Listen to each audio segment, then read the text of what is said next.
حربے ایسے ہیں کہ علامہ ابن جوزی رحمۃ اللہ علیہ نے مستقل ایک کتاب تلبیس ابلیس کے نام سے لکھی ہے، اور اس کتاب کے اندر شیطان کے ہتھ کنڈوں کو بڑی وضاحت کے ساتھ بیان کیا ہے۔ ایک واقعہ انہوں نے بڑا عجیب لکھا ہے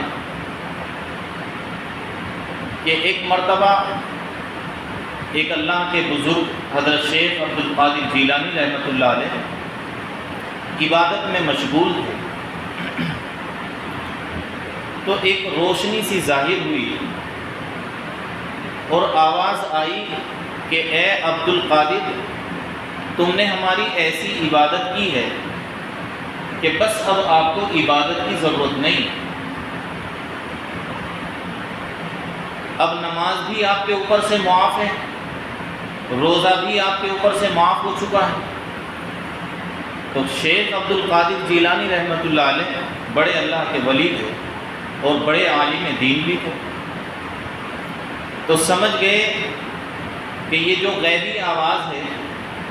یہ شیطان کا حربہ ہے، اور فوراً اس کی طرف متوجہ ہو کر کے اعوذ باللہ من الشیطان الرجیم پڑھی۔ تو جب اللہ کی پناہ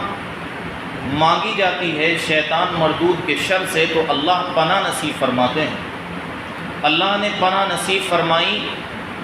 اور شیطان نے کہا کہ تجھے تیرے علم نے بچا لیا، ورنہ کتنے ہی عابدین کو ان کی عبادت کی وجہ سے میں گمراہ کر چکا ہوں،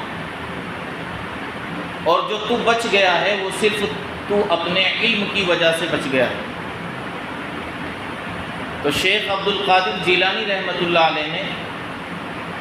پھر سمجھ گئے اور کہا کہ دیکھو کتنا چالاک ہے کہ ابھی بھی ڈنک مار رہا ہے، اور فوراً شیخ عبد القادر جیلانی رحمۃ اللہ علیہ نے کہا کہ مجھے میرے علم نے نہیں بچایا بلکہ مجھے میرے پروردگار نے بچایا۔ جب اس نے یہ